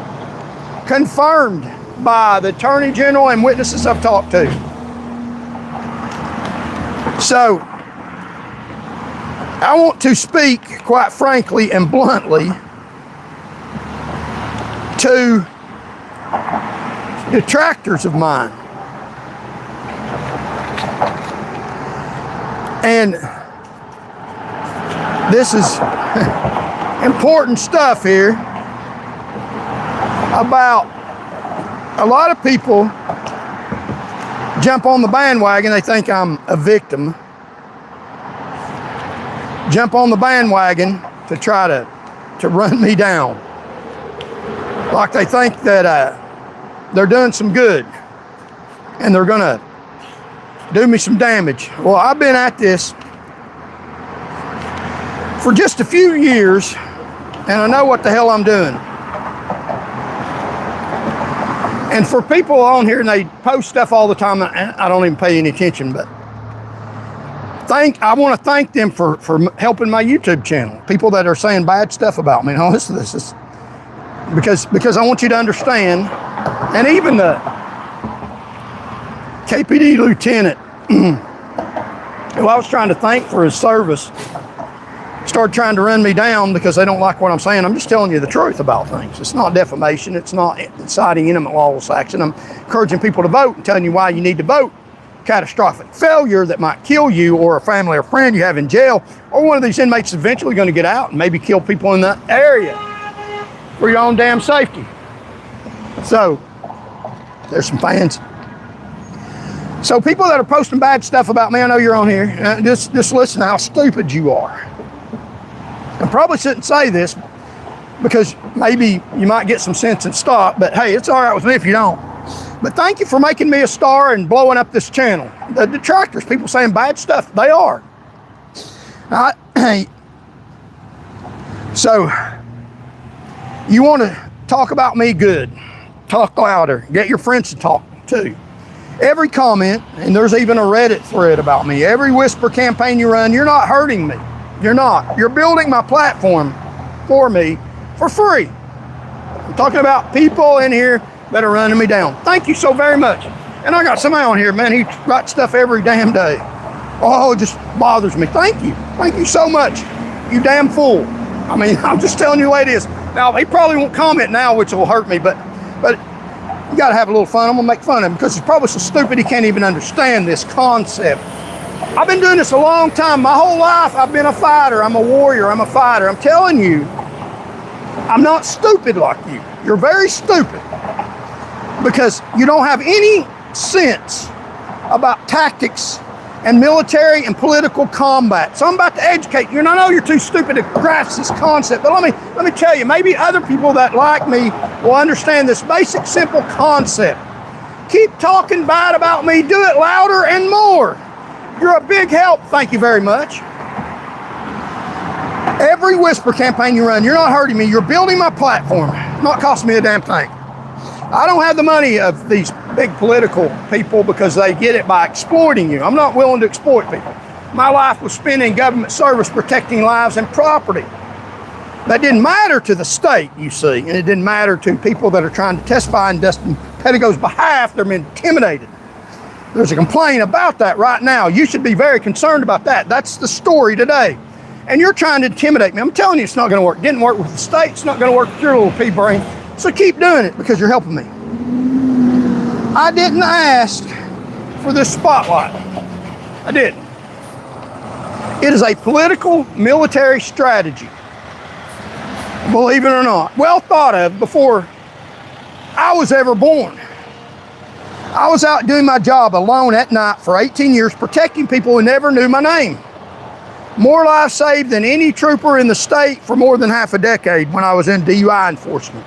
And before that, where I was at, the public felt safe, they told me. In numerous lawsuits the state used against me that I won in front of you all, the jury, and the state uses that against me. They use anything against you when they go after you, even if it's their fault, their bad, their lies. Crooks in power put my face in the paper to bury me, just like they'll do to anybody that tells what really happened in the Dustin Pettigo case and try to prevent that in the future. Crooks in power put my face in the paper. They tried to bury me. They lied. They made me public against my will, trying to end me, trying to have me assassinated. My picture in the paper numerous times over the course of several months and years, over the course of more than 5 years, put my name in the paper in a derogatory mean, showing people who I was, where I was, kill this man, he's hurt a little child, is what they're trying to say, which is absolutely not true. Trying to have me assassinated by putting lies about me, put me out in the public. But I happen to be a fighter. They got some bad data because I read military tactics and political tactics. And it's not stuff I made up. So let me tell you what you actually do. You handed me Sansu. This is not something I invented. This is a strategy 2,500 years old. When weak, appear strong. When strong, appear weak. Use what the enemy gives you. The supreme art of war is to subdue the enemy without fighting. Use what they give you so you don't expand resources. Sometimes they give you prizes thinking their demise, it's going to go to your demise, but hands you a gift. You use what they give you. Outnumbered forces have used this since before writing language was reliable. You don't have resources, the bigger forces. You let it spend its energy swinging at nothing while you move. So I'm going to tell you this little concept. Water doesn't fight the canyon wall. So I didn't fight the mass putting me out in the news media wrongly. You go with that. They've done that. Put me out in the news media. Use it to my advantage. That's why I'm on here. It goes around it, under it, through it. In time, the canyon is gone, the water's still moving. So this is not my ideal. That's older than every empire that's ever fallen. I just read it, understand it, and I'm using it right now against you, some of the idiots in here that are putting me out in the public more by trying to defame me. Go right ahead, thank you very much. Now, they still probably stupid enough too. That's the reason why I'm saying this. Probably try to infuriate them more. You're an idiot for posting on my page bad stuff about me. Thank you for doing that. It's wonderful, beautiful. It's in my plan. I'm just saying. You already started that mess 13 years ago. Didn't work then, it's not working now. I'm using what you gave me. I'm using it right now in real time while you watch. Here's the part that matters. The people posting the bad stuff trying to bury me, that's who gets it backwards. Now, they don't understand that. Hopefully I'm infuriating them, they'll post some more. Not the people listening, not the people interested enough to look deeper and find out what actually happened. Now, if you find out what actually happened, look deeper. Don't just look at the brand. Band's a criminal. They brand. I've had people say that. You're a criminal. Somebody posted the other day. No one's listening to you. You're a criminal. And so they brand me a criminal. If you listen a little closer, you know that brand's not true. I've never been convicted of any crime whatsoever at all. So that'd be a lie, it'd be defamation. I could literally sue them for that. I'm not going to. I hope they post it some more. They're helping. Thank you very much. Why would I hurt when they're helping? By posting bad stuff. It's a military political tactic. Long before I was ever born, written, has been used to defeat great military powers in the past. It's working now. If it will work, it works. Every person who reads an attack on me and then goes to looking for the truth, that person isn't the enemy. That person is the whole point. And when you're expanding my reach by your dirty lies, you're helping. The attackers think they're turning people away from me. They're not. They're sending people to me. That's the math they don't understand. It's a military tactic. I didn't come up with it. I'm not imagining this. Read Sun Tzu. You go with what they give you.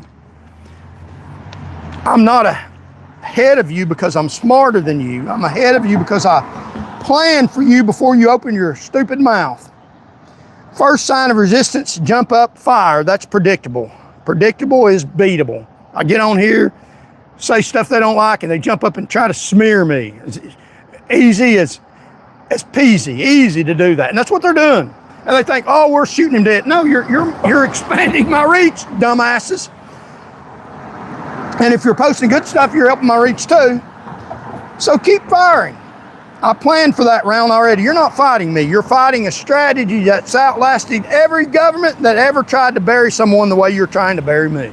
So thank you. That's why I don't delete stuff. I'm not going to. It's helpful. Put some more on there, some more lies. Good. I didn't invent it. I just already know how it ends. You're not my enemy. You're my unpaid campaign staff. Thank you for posting lies. And a verse from the Bible that helps me. When shall he be judged? Let him condemn, and let his prayer become sin. Psalm 107:9. Here's what the chief musician, a Psalm of David, said in the Bible. Psalm 109, got 130, like, share, comment, and contribute if you can. So here's what helps me. Also the military, and I'm a fighter. That don't mean I just get up and punch you in the face. It means I study tactics of war.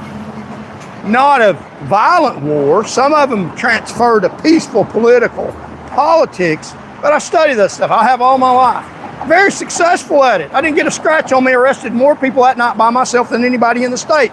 Get some truthful data. I'm very dangerous for somebody that's not doing right. Trust me.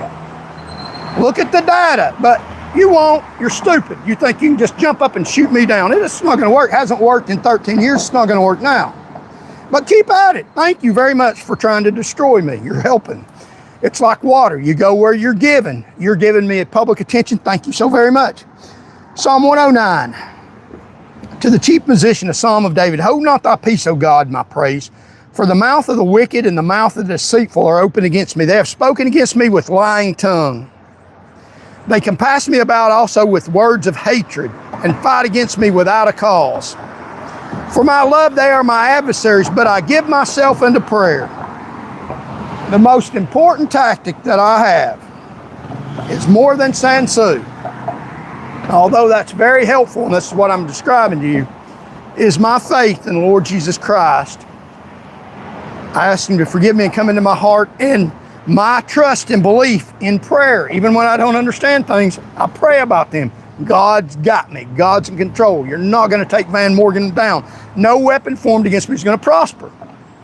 Unless it's God's will, then it'll take me straight to heaven. For my love, they are my adversaries, but I give myself into prayer. My best weapon is pray. Lord, I pray that you'll help me get home today. Lord, I pray for my safety. I pray that you'll help me tell the truth to people. That's my best weapon. Now, even pastors in some churches would tell me, watch your mouth. You know, they tell you, your mouth is your worst enemy. Telling the truth's not an enemy. Jesus turned over the tables. There's some pastors in churches, not all of them, that preach a lot of heresy. See if what they say lines up with the Bible. You should watch your mouth. You shouldn't be afraid to tell the truth about people that are trying to destroy you. We have a God-given right to self-defense. We're talking about the government. We're talking about politics. It's not the same as running down your neighbor. It's a whole different platform. So, ambulance, emergency, EMT personnel, wonderful angels when you need them. So, and they have rewarded me evil for good and hatred for my love. That's what they're doing. And they have rewarded me evil for good and hatred for my love. Set thou a wicked man over him, and let Satan stand at his right hand. Set thou a wicked man over him. That's what he's praying. Set a wicked man over Bill Lee and the people in government power in the state of Tennessee. Maybe they need to go to their own prisons. They're safe. They'd be safe in them, wouldn't they? Let Satan stand at his right hand. When he shall be judged, let him be condemned. And let his prayer become a sin. That's what David prayed. That's what David prayed. And here is what God's holy word, according to Barnes' notes on the Bible about that same verse, a commentary from somebody that knows the Bible. When he shall be judged, this is explaining what that verse says according to this man. You can make your own, ask God to help you, but it helps me to read commentaries. When for his offenses he shall be arraigned, the psalmist supposes that he might be put on trial. So I pray that these people in government power be put on trial. Like, share, comment, and subscribe. Pray that they be put on trial for the witness intimidation. There's an investigation going on for their crimes 13 years ago. Some of them, God works in mysterious ways. And some of them had already been punished. So help me get the message out. Subscribe to the channel, like, and also contribute if you can. So, here's what continuing Barnes' notes on the Bible says.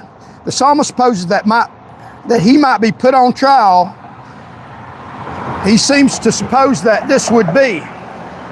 So, the psalmist is saying, based on what Barnes' note says, that the psalmist is inferring that eventually on the planet, they'll be put on trial for their offenses.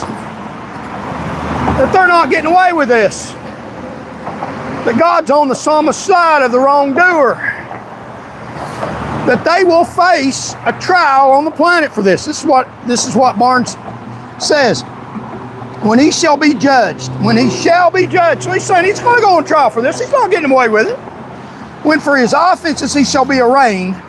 So the psalmist supposes, it's all right to suppose, that Bill Lee will be held accountable. That Bill Haslam will be held accountable. That the people under them that have done this evil, atrocious things, even in CoreCivic in the state prison, against me and a lot of people all across the state, against that police officer that's wrongly terminated. The psalmist supposes that he will be put on trial, that they'll be brought to held account. In what form, I don't know, but they'll be held account. It's going to happen. It's inevitable. He seems to suppose that this would be such. They will be held accountable. They will. Such wickedness could not always escape detection, and sooner or later he would be arrested and brought to trial. So the psalmist supposes that. So I just assume, based on the authority of the scripture, that they'll be brought to trial, that they'll be charged for their offenses in one manner or another. And interestingly enough, God works in mysterious ways. Everyone that's been responsible immediately for the bad stuff that apparently has happened to me, that has taught me lessons for my better and probably protected me.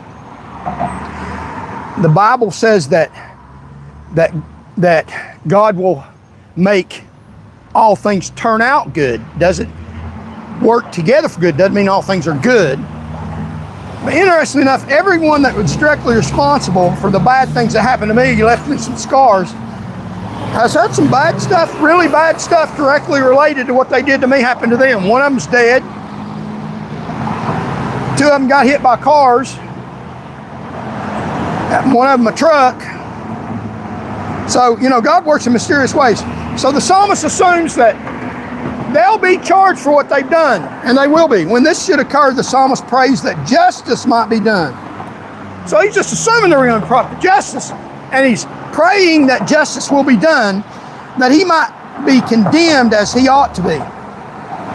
Such a prayer could not in itself be wrong. Preachers say, watch your mouth.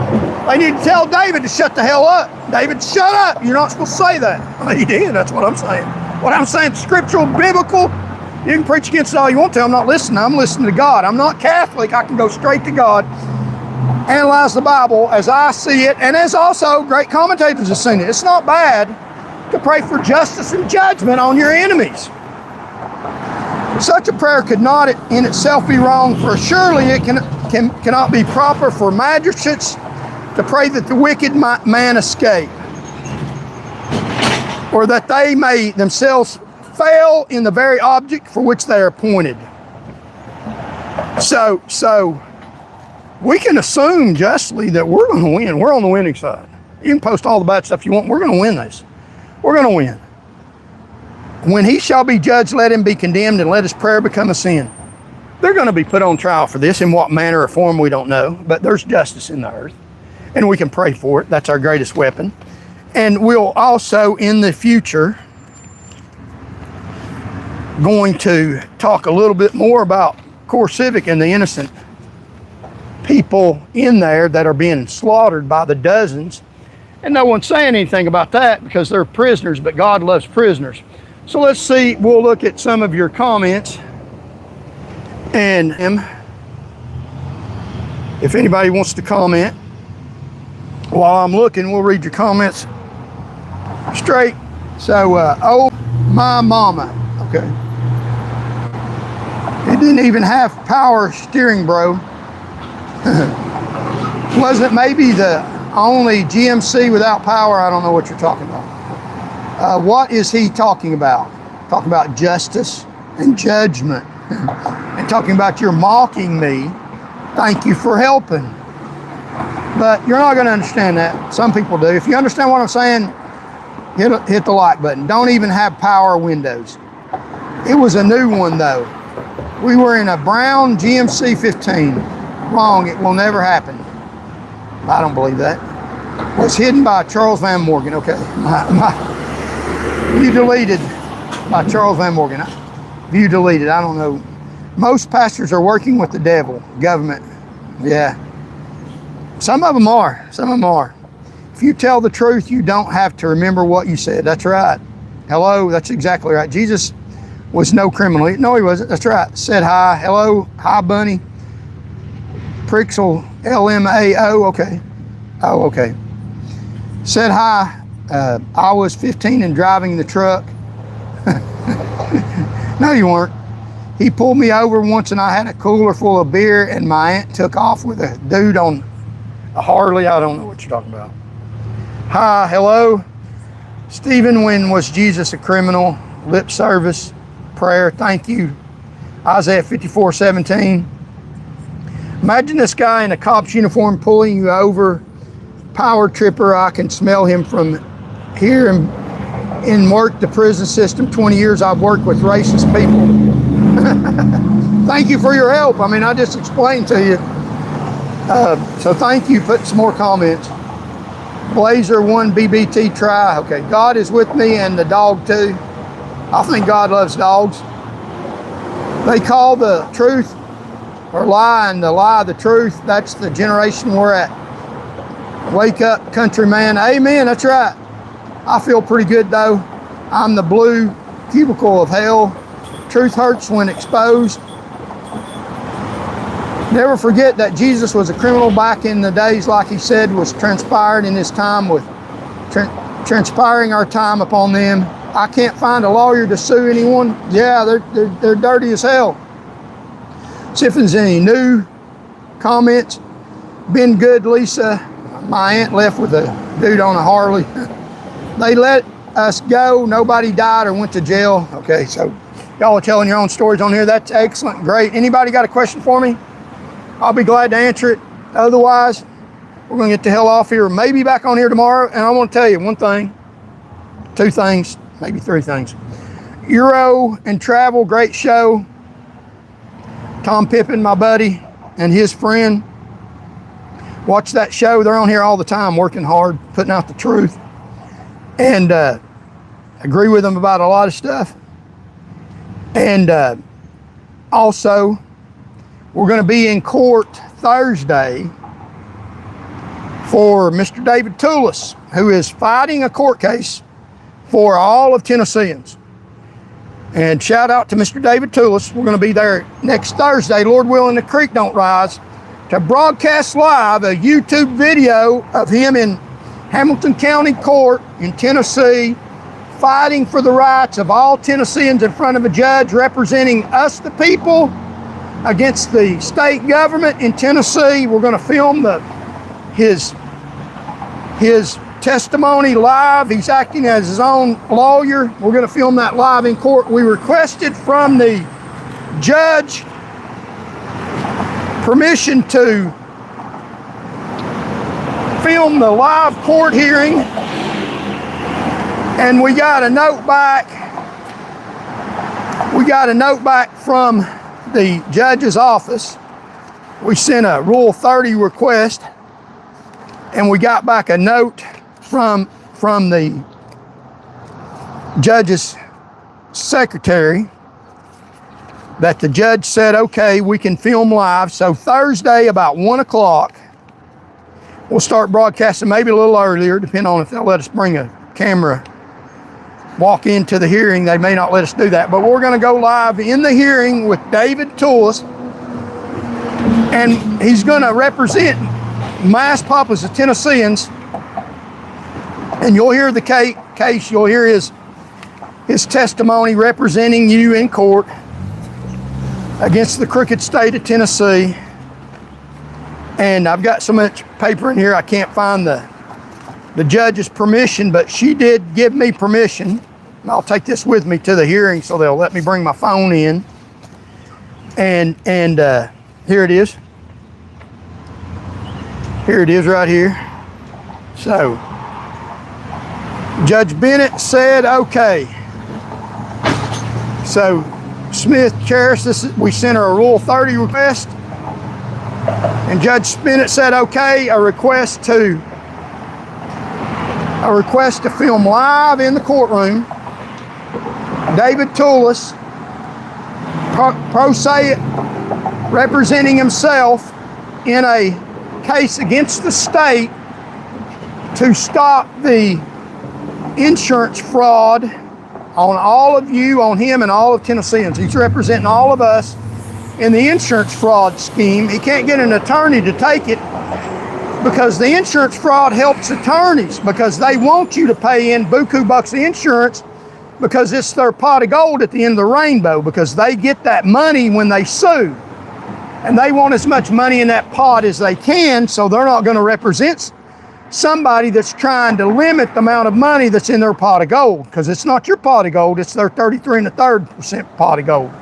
So he's trying to fight the state in protecting you against insurance fraud by these insurance companies in the state government. So join me and him as he brings the case for you, and we'll explain it and let him explain it. Ask him some serious questions about it, about objections, to try to protect you. So we're involved in not violence, we're involved in litigation in their courtrooms. That's the only means we have. And the judge has said we can film live, broadcast live on YouTube. So we're gonna film live, show you how we actually fight legitimately, legally. We'll go where they let us go like water. And that's what we're doing. Thank y'all so very much. May God bless y'all. We'll be back on here maybe tomorrow or Wednesday. We will be back Thursday probably at 1 o'clock live in a courtroom. Join us for the special edition at 1 o'clock. May God bless y'all. Thank you very much. Until next time, God loves you and I do too.